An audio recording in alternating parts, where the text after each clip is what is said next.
Welcome back. I'm Kevin O'Keefe. At issue today, the Great Divide. Canadian teens become more religious or stronger atheists. My next guest says when he heard the term Jewish jail to describe Hebrew school, he said it was an accurate description. But today, he's escaped that prison. He says he's starting to embrace his faith because he wants to. Joining me in the studio is 17-year-old Isaac Dicker. Welcome to the show, Isaac. Hi. When Patrick had used the term Jewish jail, which I thought was very funny, to describe Hebrew school, you sort of said, oh, you agreed with that you had experienced that as a young kid.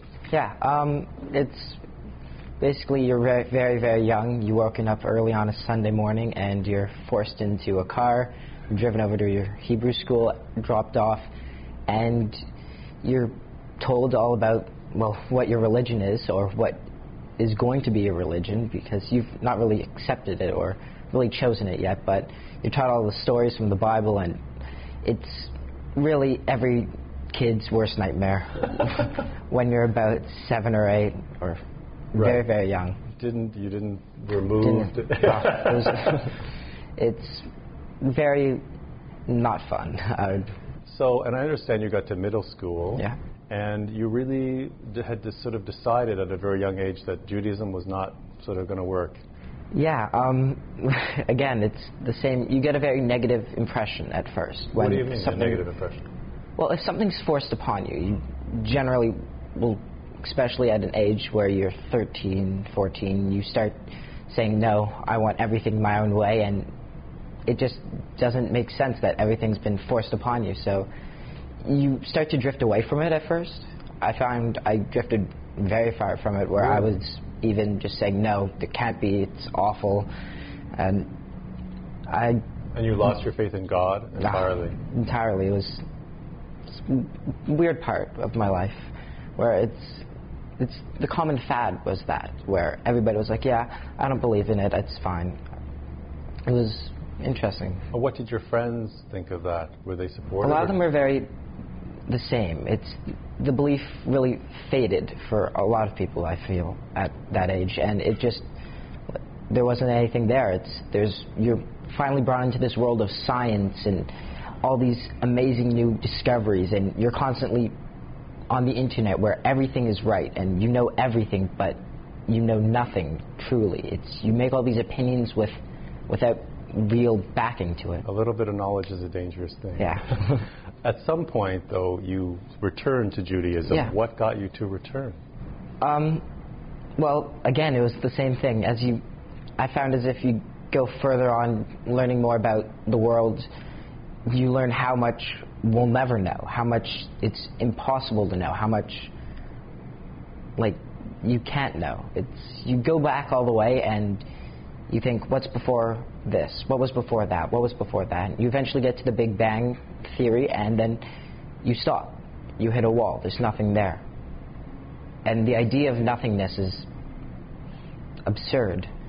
Absolutely nothing is beyond any person's ability to imagine. So I guess you really have to think what could have been there. And I talked to one of my rabbis, and they said, yeah, this is a common idea, and people usually say that's God. There has to be something.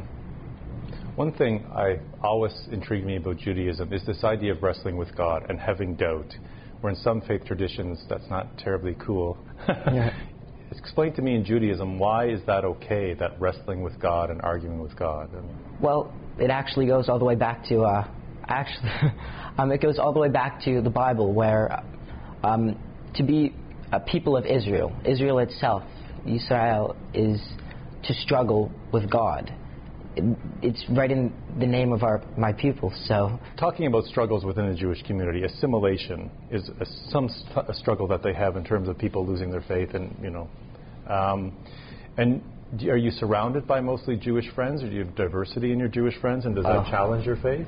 I feel I do have a lot of diversity. I do not have that many Jewish friends. Really? Yeah, I go to school all the way out in Etobicoke, so it's not the most Jewish neighborhood. Right. But I find the amount of religions, when there's a lot together, it makes beliefs even stronger. Really? Because people would say the opposite, that you're going to lose your faith, you're going to drift off.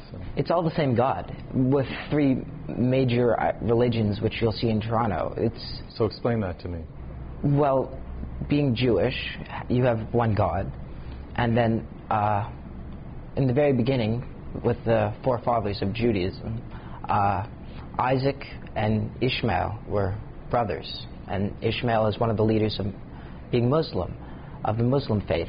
And then you go all the way down, Jesus Christ was Jewish. It's the same God all the time, and I feel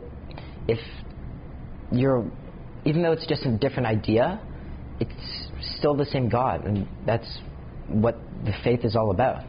A lot of people, though, would say the challenges around things like big holidays, like Christmas and all these sort of things. I mean, do you ever find that a challenging thing? It's a huge challenge. Really? Yeah. Well, Jewish holidays, I find, are never very happy.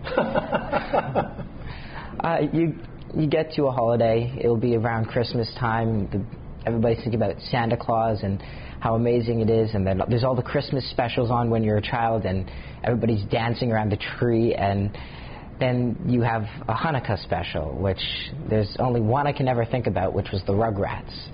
And they had their Hanukkah special, and it was very depressing.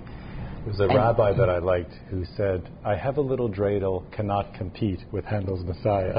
That's the way she described it. What now, you said that sometimes Jewish holidays can be depressing in nature. What now do you find fulfilling about Judaism? I find just the actual people are very fulfilling. Well, I've become very involved in my Jewish community around me with the Jewish youth, and I find as if that it's just amazing how many people think like me and how many people can just be my friends because the purest fact I'm Jewish. And it's just an instinct, sort of a connection which you make with someone, and then you have a lot of the same experiences already. You know that just by the simplest thing as a faith. You were a camp leader, I understand, at a Jewish camp this Yeah. summer. How did that impact your faith? I've been going to that camp since I was very, very young. It was my 10th year going. Wow. So that's more than half my life I've been going to that camp. Yeah. So it's always made a huge impact on my life. What way? Again, you're surrounded by 300 other Jewish youth, all of them together if you're in a service, and just everybody's voice, everybody believing in one thing, and it just really strengthens your beliefs and just... And as a counselor, you were a counselor this year? I was a counselor this year, yeah. Was that a different experience for you? Yeah, it was a very different experience. Because now you've got these young kids turning to you as you were the young kid back then. Yeah, and it's just extremely interesting how you watch these kids as they grow up, and really they're at an age where they're all ideas, everything, they're really starting to form ideas to really make who they are. And it was really interesting to be able to help and to even help put some Judaism into their growing up. Well, thank you very much for coming in today. I appreciate your time. Thank you very much. Well, up next, God is Dead. Atheist teens put faith in themselves. Stick around.